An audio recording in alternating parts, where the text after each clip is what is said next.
to the waiver wire. So we have 13 teams with 4 games next week, and Miami with only 2 games. So if you're thinking about picking up Gabe Vincent, don't do it. So my available in 50% of leagues player, even though we already talked about last segment, Emmanuel Quickly, pick him up, but drop him if Cameron Payne's an option. If you're in a shallow enough league to grab Cameron Payne instead of Quickly, do it. But Quickly, 46% roster on Yahoo, 9% on ESPN. That's kind of surprising. Past 6 games for Quickly, Shannon did mention there are a few blowouts in there, but 17 points on 49, 45, 94 shooting. For me, the encouraging thing, 5.2 free throw attempts per game and 4.8 3-point attempts per game. That also comes with 6 rebounds, 3.5 assists. And if you're in a turnover league, if you're 9-cat, only 1 turnover a game in the past 6 games. We have Cam Reddish just got ruled out for the year. Kemba Walker gone. Derrick Rose not cleared for practice. Quentin Grimes 100 years old. Yes, and Quentin Grimes not cleared for contact either. So there's a path for Quickly to continue seeing 25 minutes a game plus, and the Knicks suck. So at some point in the year, the young guys may kind of get let loose, so to speak. I mean, Shannon's point about Quickly's, a lot of his points coming in blowouts. There might be more blowouts to come with this Knicks roster. They're outside looking in. Things don't look good in New York. Bing bong. And who's your 50% leagues player? I got it. Shannon suggested it, and I grabbed him. Malik Beasley of your Minnesota Timberwolves, 46% managed in Yahoo, 40% in ESPN. Always been a sharpshooter from outside. Timberwolves have 4 games this upcoming week. He started the last 3 games, 5 straight games of 15-plus points. He had a career-high 11 trays on Wednesday. Now, Ant-Man is coming back, so we'll see how Beasley's minutes go. And then I'll throw a second name in there, too.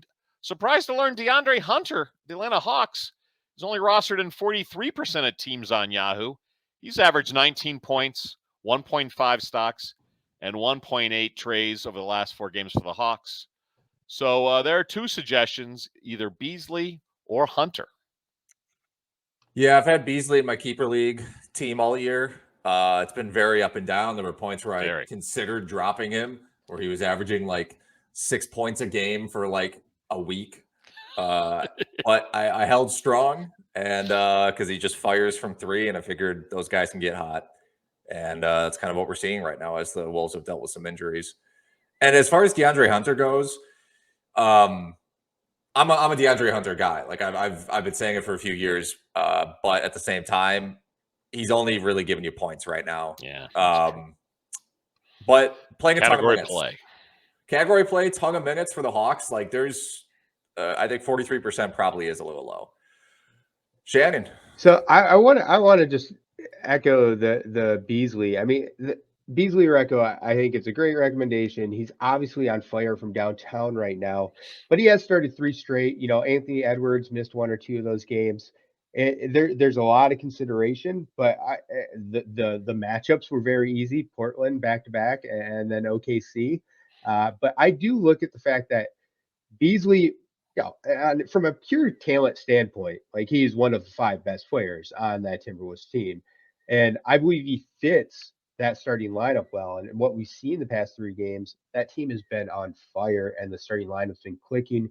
Even after Edwards came back from missing a couple games, Beasley remained in the starting lineup. So my first pickup is Marvin Moneybags Bagley for the Pistons. He's, it's not a homer pick, at all.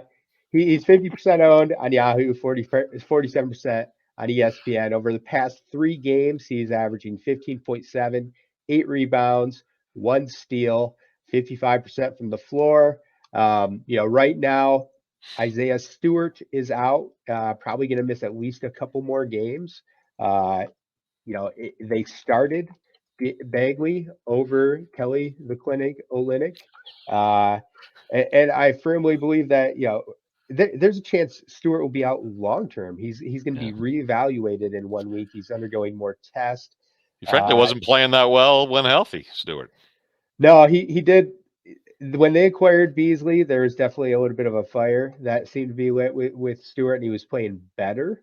But now, I mean, with him out, and even if you look at the game where Stewart had to leave early, the Pistons ended up winning an overtime game against the Hawks, and Bagley was a big part of that win, and that's why he earned the start the next game. Not a great start for him, but I just think there's upside here. The Pistons are going to want to get a good look at him to evaluate if they're going to sign him long term beyond this season. Also, I mean, the Pistons are eventually going to be more dedicated to the tank in the near future, which means guys like Jeremy Grant are going to sit. It is entirely possible we don't see much Isaiah Stewart for the rest of the year. It just depends on how bad the injury actually is. So I think Marvin Bagley is a good option to stream in your lineup right now.